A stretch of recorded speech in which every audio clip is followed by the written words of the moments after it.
This is Miller Philosopher. When it comes to hobbits, fans tend to shower love and praise on the adventurous nature of Bilbo and the perseverance of Frodo, the loyalty and love of Sam, and even the chaotic energy and courage of Merry and Pippin. However, not so much with Gollum, which at first is understandable. But I'm going to argue something that sounds insane on the surface. That Gollum, in his own twisted way, also represents one of the best traits of Hobbit culture, resilience so deep that even Sauron himself ends up acknowledging it. And that resilience is exactly what unsettled the Dark Lord when he captured him. We all know the broad strokes, of course. Gollum escapes Thranduil's halls, wanders Middle-earth, gets captured by Sauron, tortured for information about the One Ring, and then, bizarrely, is released. Most people chalk this up to Sauron hoping Gollum would lead him to the ring's new bearer. However, I do believe that there's another layer that rarely gets talked about. Part 1. Something about Gollum bothered Sauron. You see, there was something about Gollum that Sauron doesn't understand and that he couldn't break. It is even said that within this quote-unquote pathetic wretch, Sauron saw an indomitable spirit somehow. That even after centuries of corruption by the One Ring, the Hobbit had not still completely succumbed to the ring's evil, though he did have his own brand of evil. But for a being like Sauron, a being who basically built his entire identity around domination, this is a problem. Yet, why would that bother him enough that he wouldn't just kill him like he did with everybody else? Part 2. Sauron's pattern. Break, extract, and dispose. To understand why Gollum stands out, you have to look at Sauron's track record. This guy is an evil narcissist with a long and well-documented habit of sparing people just long enough to extract what he wants and then disposing them in the most sadistic ways possible. This isn't a one-off either. This is a pattern. Gollum the Unhappy, from the first age. Sauron deceives and tortures Gollum, who was one of Barahir's outlaw band. He promises to reunite him with his missing family if he just gives up the location of his rebel comrades. And though he held out for a long time, Gollum finally yields. He gives in. He breaks. And then Sauron after that grants him his wish by killing him, probably feeding him to his werewolves, which he seemed disturbingly fond of. Then, in the Second Age, you have Celebrimbor. After working with Celebrimbor and the Smiths of Eregion to forge Rings of Power, Sauron then launches a furious war when his deception is uncovered. He captures Celebrimbor during the course of that war, tortures him for the locations of the rings, and when he's done, he then kills him and turns his naked body into a banner for orcs. Quite literally, a dead walking pincushion. Then there's Thrain from the Third Age, whom he does the same thing while hunting for the Dwarven rings. However, even though Sauron definitely tortured him, he didn't get to kill him.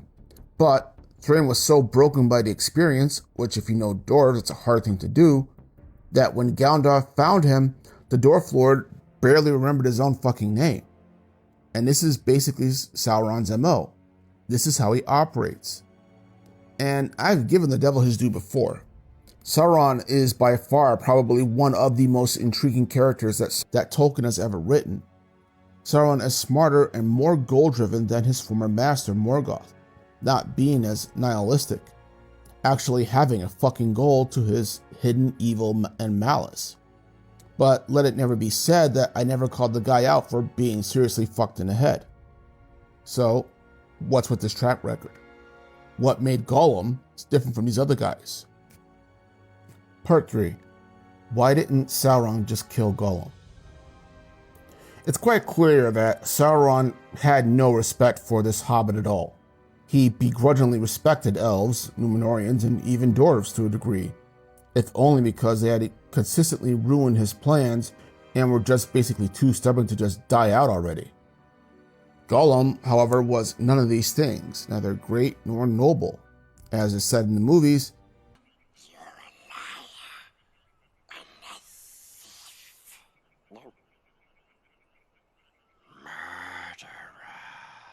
But here's the key. What made Gollum different was that on some level, Sauron had broken all the others. Gollum, Celebrimbor, a dwarf, if even a single dwarf lord, and then especially, most notoriously, the Númenóreans. All these I've mentioned before. Because Sauron saw something in the Hobbit that he had not seen in anyone else that he had ever broken over his long existence. An indomitable spirit. Sauron, as I said, had broken all the others. However, even after centuries of corruption, Gollum had not completely succumbed to the ring's evil, which was an extension of Sauron's evil. So, in a way, Gollum had never been broken by Sauron. He was obsessed, yes, twisted 100%, but not ruled. And this is something that Sauron could not comprehend and almost could not tolerate. His power had shattered kingdoms and brought about a near apocalypse. No one was supposed to be immune to the One Ring, the ultimate extension of his will, power, malice, evil, and everything that was just evil about the guy. When someone wears it, he expects them to break, and he's almost never wrong. He expects them to bend. He expects to have new slaves. Even the mighty Númenóreans, with all their power, pride, and lineage, fall under his power and shadow. But Gollum resists total domination for centuries. Again, yes, he's corrupted. He's enslaved by addiction, but he's not submissive to Sauron. He never becomes Sauron's creature nor slave. He never becomes a ring wraith. He never becomes a puppet. And Sauron knows this. Even if he did actually kill him, he wouldn't have broken him. It was basically a matter of ego, a matter of precedence, a matter of principle. Somewhere in the torture chambers of Barad-dûr, Sauron realizes something horrifying to him. That if Gollum ever saw a chance to steal the One Ring, even from Sauron himself, he was gonna take it. No questions asked. Probably even taking a shot at the Mire himself if it meant getting the ring back, if he had to. Part 4. The one clue Sauron ignored. Now, this is the part that really blows my mind. That essentially that Gollum is basically the one out that Sauron actually had to basically figure out that someone might be able to resist the ring's temptation and do something that he would not expect, to actually destroy it, get rid of it, make it impossible for him to use, or somehow completely obliterate it if they survived. To Sauron, this idea is impossible. It's unthinkable. Yet, if Sauron had been open-minded enough to consider that there are forces outside his worldview that could threaten him just as much as his ancient enemies, the War of the Ring might have ended very differently. If Sauron had taken a chance to basically examine himself in a situation and realize that if this one pathetic thing of a hobbit was able to resist his power, to resist the power of the One Ring, to not be submissive to it, then what else could be possible?